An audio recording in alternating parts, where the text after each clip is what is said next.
ایسے ہی اللہ کی طرف سے اس پر پھٹکار برستی ہے نا زانی پر, وہ تڑپتا ہے کہ مجھ سے چھوٹ جائے.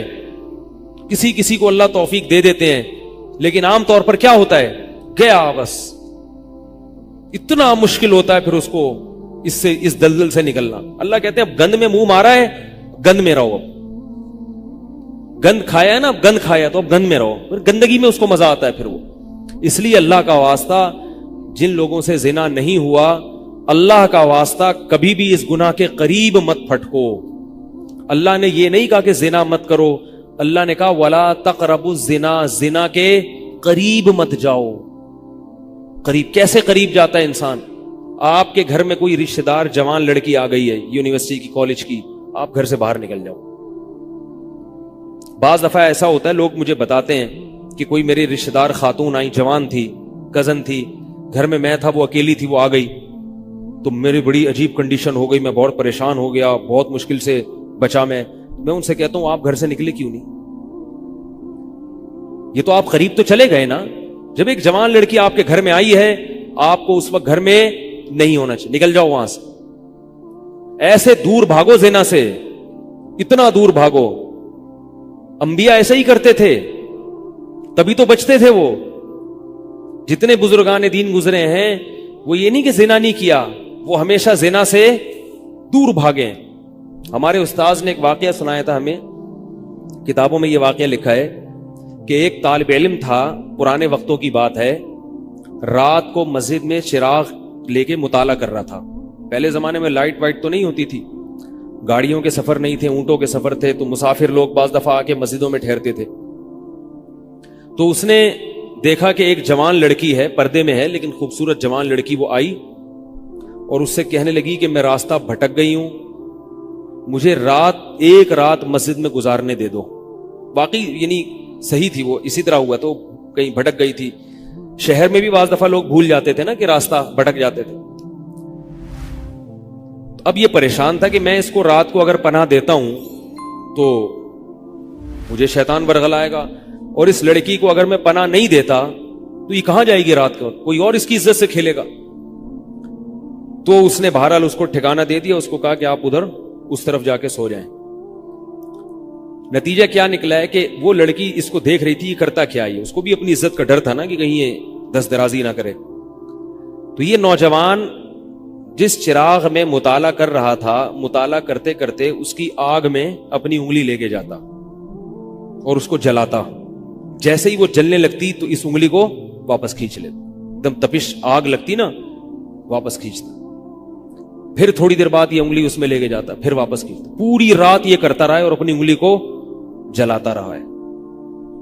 صبح جیسے ہی ہوئی ہے, اس نے فوراً, صبح صادق ہوئی نا فجر کی اذان کا وقت, اس نے فوراً اس لڑکی سے کہا یہاں سے چلی جاؤ, فوراً یہاں سے فوراً چلی جاؤ. اس نے کہا اللہ کی قسم اس وقت تک نہیں جاؤں گی جب تک تم یہ معاجرہ نہیں بتاؤ گے, یہ رات تم نے کیا ہے. تو کہنے لگا یہ میرا اور اللہ کا معاملہ ہے, میں تمہیں نہیں بتا سکتا. اس نے پھر اللہ کا واسطہ دے کے کہا, اس نے کہا میں جاؤں گی نہیں یہاں سے جب تک بتاؤ گے نہیں. اس نے کہا شیطان مجھے ورغلا رہا تھا کہ ایک جوان لڑکی ہے, اجنبی ہے, کوئی دیکھنے والا نہیں ہے, کوئی دیکھنے والا نہیں ہے, تو زنا کر لو اس سے, کوئی دیکھنے والا نہیں ہے. شیطان مجھے لے کے جاتا تھا تو میں اپنی انگلی آگ میں جلاتا تھا, اپنے نفس کو یہ سمجھانے کے لیے کہ دنیا کی آگ برداشت کر سکتا ہے, جہنم کی بھی برداشت کر لینا, جہنم کی بھی برداشت کر لینا. پھر اور اگر تجھ سے یہ برداشت نہیں ہو رہی تو وہ کیسے برداشت کرے گا؟ کہہ رہے جب میں آگ میں جلنے لگتا تھا نا تو میری چیخ نکلتی تھی, یار یہ نہیں ہو رہی تو وہ کیسے برداشت ہوگی. حدیث میں آتا ہے جہنم کی آگ دنیا کی آگ سے 70 گنا زیادہ گرم ہے, 70 گنا زیادہ گرم. جب نبی صلی اللہ علیہ وسلم نے صحابہ کو یہ بات بتائی, ترمذی کی حدیث ہے کہ صحابہ کے سینے سے رونے کی ایسے آوازیں آنے لگی جیسے ہانڈی کھولتی ہے, ایسا روئے صحابہ. حالانکہ صحابہ گناہوں سے بچتے تھے, اتنا روئے ہیں کہ سینے کے جیسے ہانڈی کھول رہی ہوتی ہے ایسے ان کے سینے سے رونے کی آوازیں آئی. اور عرض کیا واللہ انہا لکافیۃ یا رسول اللہ, یا رسول اللہ یہ دنیا کی آگ بہت تھی عذاب دینے کے لیے, اللہ نے اس کو بھی 70 گنا زیادہ گرم کیا ہے.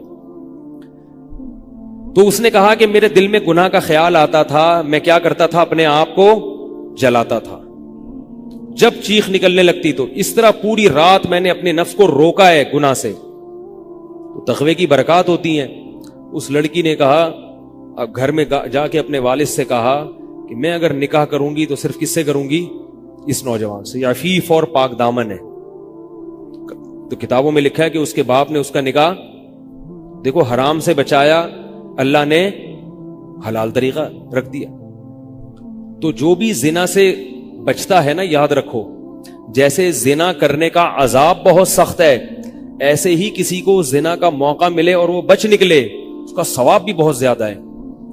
تاریخ میں جن ہستیوں کو بھی زنا کا موقع ملا اور انہیں نے موقع ملنے کے باوجود زنا نہیں کیا، ان کو اللہ نے دنیا میں بھی بہت نوازا ہے. میں اکثر ایک واقعہ سناتا ہوں. ہمارے ایک دوست ہیں امریکہ میں، بلکہ امریکہ سے بھی ایک دور علاقہ ہے، اس کا جگہ کا نام میں بھول گیا. انہوں نے میرا یہ بیان سن کے مجھ سے ملنے کے لیے آئے تھے. وہ مجھے پہچان گئے یہ بیان سن کے. ممکن ہے یہ بھی میرا یہ بیان سنے. یہ میرے والد صاحب کا واقعہ ہے. میرے والد صاحب جب امریکہ گئے، کنوارے تھے اس وقت. میرے والد صاحب بہت ہینڈسم تھے، خوبصورت تھے، اور اتنا چوڑا تو ان کا سینہ تھا اور ایسی چوڑی چوڑی کلائیاں تھیں. بہت ماشاءاللہ اللہ نے ان کو مردانہ وجاہت دی تھی، اور آواز ایسی تھی جیسے ببر شیر ہوتا ہے. بہت ہی خوبصورت آواز تھی، بڑی زبردست پرسنالٹی تھی. آپ جائیں ابھی ہمارے محلے میں جا کے لوگوں سے پوچھیں کیا خوبصورت پرسنالٹی تھی والد صاحب کی ہمارے. جب انتقال ہوا ہے نا میرے والد صاحب کا، تو پورا محلہ رو رہا تھا، پورا محلہ. مسجد کے امام صاحب جب بھی جنازے کا اعلان کرتے تھے نا تو روتے نہیں تھے. ہزاروں میتوں کا اعلان کیے تھے. میرے والد صاحب کا جب مسجد کے امام صاحب اعلان کر رہے تھے، 3 دفعہ اعلان کیا، تینوں دفعہ روئے ہیں. اتنی لوگوں کو ان سے محبت تھی. تو یہ کیسے ہو گئی؟ یہ کیسے ہو گئی؟ کیوں اللہ نے ان کی محبت لوگوں کے دلوں میں رکھ دی، اور کیوں اللہ نے ان کو اتنا نوازا؟ والد صاحب نیوی میں تھے. امریکہ جب فرسٹ ٹائم جہاز گیا ہے، کنوارے تھے اس وقت. تو کنوارا لڑکا پاکستانی یا انڈین ہو، پہلی دفعہ امریکہ جائے، وہ بھی کنوارا، کوئی روکنے ٹوکنے والا نہ ہو، اور گناہ کی دعوت ملے، بچنا کتنا مشکل ہے. تو والد صاحب، یہ میں نے والد صاحب سے براہ راست نہیں سنا، ہمیں ایسی باتیں والد صاحب نہیں کرتے تھے، کسی ذریعے سے سنا میں نے کہ تمہارے والد صاحب نے یہ واقعہ ہمیں سنایا، کسی نے مجھے بتایا. کہتے ہیں کہ جب وہ گئے تو ایک خوبصورت انگریز لڑکی آئی اور ان کو گناہ کی دعوت دی. اب ایک دم پہلی دفعہ کسی پاکستانی نے یہ چیز منظر دیکھا ہو، ٹھیک ہے نا، امریکہ کا ایک منظر ہوتا ہے نا. اب تو لوگ موویز میں اتنا دیکھ چکے ہوتے ہیں نا، اس وقت تو ڈرامے فلمیں بھی نہیں ہوتی تھی، موویز بھی نہیں ہوتی تھی. تو پہلی دفعہ ہی دیکھا تھا یہ ایسا منظر. تو وہ گھسیٹ کے لے گئی اپنے گھر. جب یہ کہیں گھر پہ گیا ہوں نا تو مجھ پہ اللہ کا خوف آ گیا. میں نے کہا یہ کیا کر رہا ہوں میں. وہاں جا کے واپس بھاگے ہیں. ادھر پہنچنے کے بعد وہ عورت غصہ ہو رہی تھی کہ اگر تم نے یہ کام کرنا نہیں تھا تو میرے ساتھ آئے کیوں میرا خرچہ کرایا تم نے، کیوں خرچہ کرایا میرا. تو آدمی اور شرمندہ ہو جاتا ہے نا کہ یار. تو والد صاحب کہتے ہیں کہ میرے دل میں خیال آیا کہ میں نے زندگی میں کبھی یہ گناہ نہیں کیا، اور میں یہاں پہلی دفعہ آیا ہوں، اگر میں اس گناہ میں پڑ گیا اللہ کی نظر مجھ سے ہٹ جائے گی. واپس بھاگے. بڑا مشکل ہوتا ہے ایسے موقع پہ. اس وقت ان کی عمر ہوگی 22 یا 23 سال، زیادہ سے زیادہ 24 سال ہوگی. تو بھاگے ہیں واپس. تو والد صاحب کہتے تھے، جنہوں نے مجھے یہ واقعہ سنایا ہے، کہ مجھے کہنے لگے کہ تمہارے والد صاحب کہتے تھے کہ اس کے بعد میری زندگی میں کیا آیا ہے؟ انقلاب. پھر اللہ نے قرآن کی تلاوت کی توفیق دی. حفظ قرآن تھا، بھول چکے تھے. روزانہ ایک قرآن پڑھنے کا معمول بنا پھر، تاکہ قرآن دوبارہ یاد ہو جائے. جہاز پہ 3 سال امامت کی، داڑھی بڑی رکھ لی ماشاءاللہ. اور پھر اتنی عزت اللہ نے ان کو دی. اللہ نے ان کے، ہمارے سب بھائی ماشاءاللہ داڑھی والے ہیں، سب بہنیں شرعی پردہ کرتی ہیں، سب بھابیاں پردہ کرتی ہیں. گھر میں کیا آ گیا پورا، حالانکہ اس وقت شادی نہیں ہوئی تھی، لیکن یہ اثرات کہاں منتقل ہوئے ہیں؟ خاندان میں، پورے خاندان میں منتقل ہو گئے نا. انتقال ہوا تو جنازہ میں نے پڑھایا والد صاحب کا. اگر اللہ نہ کرے اس برائی میں پڑ جاتے، ہمیں پتا چلتا کہ ہمارا باپ ایسا ہے، تو ہم ایسے ہوتے. ویسے تو ابھی بھی کوئی اتنے نیک نہیں ہے، لیکن گیٹ اپ تو ہے نا. گیٹ اپ تو اللہ نے مولویوں والا دے دیا نا، تھوڑے تھوڑے تو دیکھنے کی حد تک تو نیک بنا دیا نا. ایسے نہیں ہوتے ہم. تو یہ جو برکات ہیں یہ نسلوں میں منتقل ہوتی ہیں, نسلوں میں. اتنی عزت دی اللہ نے, اتنی عزت دی تھی کہ انتقال کے وقت محلہ رو رہا تھا, پورا محلہ رو رہا تھا انتقال. اور بہت سے لوگوں نے والد صاحب کی قبر کے پاس نہ جگہ گھیر لی تھی کہ ہم یہاں دفن ہوں گے. حالانکہ مسجد کے امام نہیں تھے, کچھ بھی نہیں, کوئی ایسی شخصیت نہیں تھے کہ وہ کوئی مقتدی اور رہبر سمجھے جاتے ہوں. تہجد کا معمول تھا, تلاوت کا معمول تھا.